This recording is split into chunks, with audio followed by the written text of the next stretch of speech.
আসসালামু আলাইকুম। হ্যালো আমার ফয়সালরা কেমন আছেন? আশা করি আল্লাহর রহমতে আপনারা অনেক অনেক সুস্থ আছেন।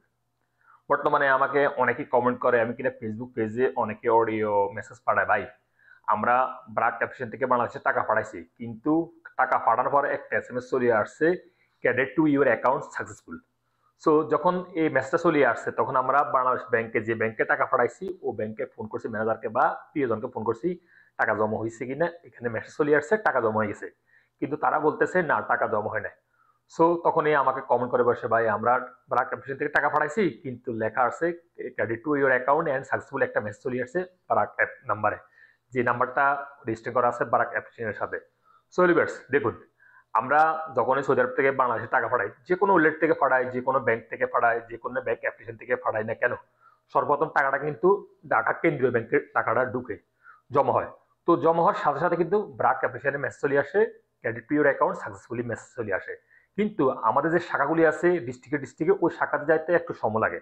বর্তমানে ব্রাক অ্যাপ্লিকেশন থেকে সবাই টাকা পাঠানোর চেষ্টা করে এবং কি না সবাই ফ্রিতে পাঠানোর চেষ্টা করে এমনকি ফ্রিতে পাঠানো যায় বর্তমানে ব্রাক অ্যাপ্লিকেশন থেকে।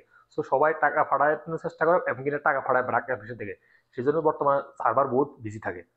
এই জন্য ব্রাক অ্যাপ্লিকেশন থেকে টাকা পাঠাতে গেলে বর্তমানে একটু পাঠাইলে একটু লেট হয় জমা হতে কিন্তু জমা হবে। আর যদি জমা না হয় তাহলে তো রিফান্ড অবশ্যই চলে আসবে। সৌদি আরবে টাকার কোনো মাইন্ড নেই, অবশ্যই চলে আসবে টাকা রিফান্ড। সো যদি আপনারা ব্রাক অ্যাপ্লিকেশন থেকে টাকা পাঠান এবং কিনা ক্রেডিট টু ইউর অ্যাকাউন্ট লেখা চলে আসছে সাকসেসফুল লেখা চলে আসছে মেসেজ চলে আসছে তাহলে আপনারা কি করবেন? যদি ২-৩ দিন অপেক্ষা করবেন বা ২ দিন মিনিমাম ২ দিন অপেক্ষা করবেন বা ৩ দিন অপেক্ষা করার পর যদি তারপরে যদি জমা না হয় তাহলে আপনারা কমপ্লেন করতে পারবেন এবং টিকিট ওপেন করতে পারবেন। আর টিকিট কিভাবে ওপেন করবেন কমপ্লেন কিভাবে করবেন আমার চ্যানেলে অবশ্যই ভিডিও দেওয়া আছে সেখান থেকে সার্চ করে আপনারা নিতে পারেন কিভাবে কমপ্লেন করবেন। অর্থাৎ আপনারা যে টাকাটা পাঠাবেন ওখানে একটা রিসিপ্ট চলে আসে ওই রিসিপ্টের উপরে একটা ক্লিক করলে ডাইন পাশে একটা হেলথ সার্ভিস একটা অপশন চলে আসে ওখানে ক্লিক করবেন। ক্লিক করার পর ৩টে অপশন চলে আসবে। সর্বপ্রথম যে অপশনটা আছে ওই অপশনের উপরে ক্লিক করবেন। ক্লিক করার পর ওখানে ইংলিশে কিছু লিখে দিবেন। যদি ইংলিশে না লিখতে পারেন তাহলে আপনার গুগলে যাইয়া ওখানে বাংলা বললে ইংলিশ হয়ে যাবে।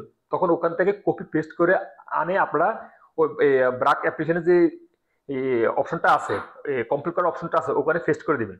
দেওয়ার পরে আপনাদের একটা টিকিট ওপেন হয়ে যাবে।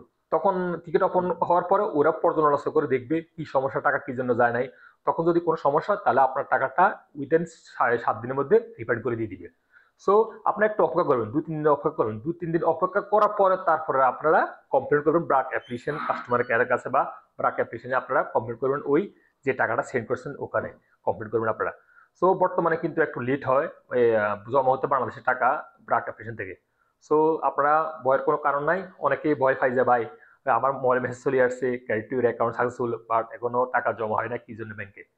সো এই জন্য ব্যাংকে জমা নেই অর্থাৎ একটু বর্তমানে লেট হয় এবং কিনা সর্বপ্রথম কেন্দ্রীয় ব্যাংকে টাকাটা জমা হয় জমা হলে আপনাদের মোবাইলে এসএমএস চলে আসে পরে ১-২ দিন পরে বিভিন্ন শাখাতে টাকাটা জমা হয়। সো লিভার্স আজ এই পর্যন্ত এই গুরুত্বপূর্ণ ইনফরমেশন নিয়ে ব্রাক অ্যাপ্লিকেশন সম্বন্ধে ব্রাক অ্যাকাউন্ট সম্বন্ধে দেখা হবে এরকম আবার অন্যান্য সময় অন্যান্য গুরুত্বপূর্ণ ইনফরমেশন নিয়ে। সে পর্যন্ত আপনারা ভালো থাকবেন সুস্থ থাকবেন। আল্লাহ হাফেজ, বাই বাই।